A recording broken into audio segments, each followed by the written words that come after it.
বগুড়ায় মাকে হত্যার পর ডিপ ফ্রিজে রাখার ঘটনা নতুন মোড় নিয়েছে। ছেলে নয় বরং বাড়ির ভাড়াটিয়া এই হত্যাকাণ্ডের সাথে জড়িত এমন চাঞ্চল্যকর তথ্য দিয়েছে পুলিশ।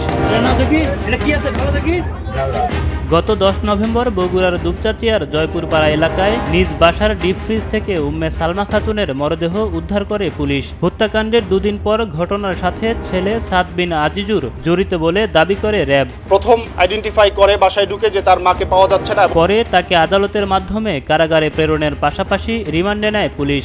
সাদকে সাবজেক্ট মনে হয়েছে, তখন আমরা তার কলেজে যাই। কলেজে যে টোটাল ভিডিও ফুটেজটা আমরা নিয়ে 8 ঘন্টা 2টা ক্যামেরা 16 ঘন্টা ভিডিও ফুটেজ পর্যালোচনা করে দেখি যে সে যথাসময়েই তার ক্যাম্পাসে প্রবেশ করছে এবং যথাসময়ে সে বের হয়ে যাচ্ছে। সাদকে রিমান্ডে নেওয়ার পর আবারও তদন্তে নামে পুলিশ। মা হত্যাকাণ্ডে ছেলে সাদ নাকি অন্য কেউ জড়িত তা নিয়ে তদন্ত শুরু করতেই বেরিয়ে আসে চাঞ্চল্যকর তথ্য।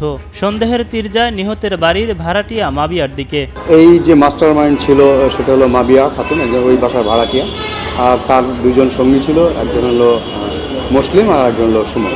জানা যায় ওই বাসা ভাড়া নিয়ে অনৈতিক কাজ চালিয়ে যাচ্ছিলেন অভিযুক্ত মাবিয়া। বিষয়টি আঁচ করতে পেরে মাবিয়া আক্তারকে বাড়ি ছাড়ার কথা জানায় নিহত উম্মে সালমা ও তার স্বামী। সেই ক্ষোভ থেকেই এমন হত্যাকাণ্ড কিনা তা খতিয়ে দেখছে পুলিশ।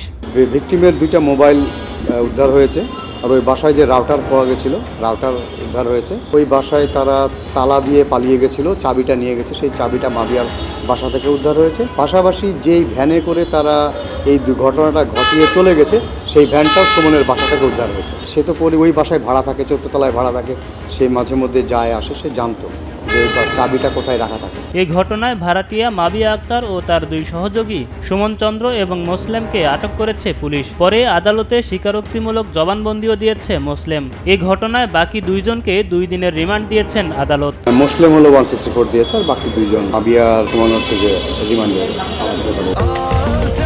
স্বাস্থ্যকর অল টাইম হানিকম, সব সময় অল টাইম হেলদি লাইফ।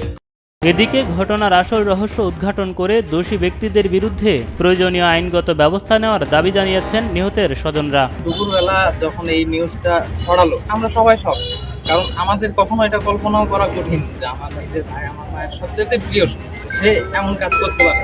তবে আমি শুরু থেকে চাইছিলাম যে যদি আমার ভাইও হয়ে থাকে, সেও যাতে সঠিক তদন্তের মাধ্যমে যাতে বের হয়, বা যদি অন্য কেউ থেকে থাকে সেটাও যাতে সঠিক তদন্তের মাধ্যমে সামনে আসে। আমার এই সন্তান এ কাজ করবে এটা আমি কোনোদিন ভাবতেও পারিনি, করবে না। আমাদের নিশ্চিত বিশ্বাস। আমি বারবার চাচ্ছিলাম যে হত্যার সঠিক রহস্যটা বেড়ে আসে। আমার ছেলে যে অপরাধী হয় তার শাস্তি হবে, কিন্তু আমি নিরপরাধীদের শাস্তির আওতাভুক্ত না আসে এখন আমি জানতে পারছি।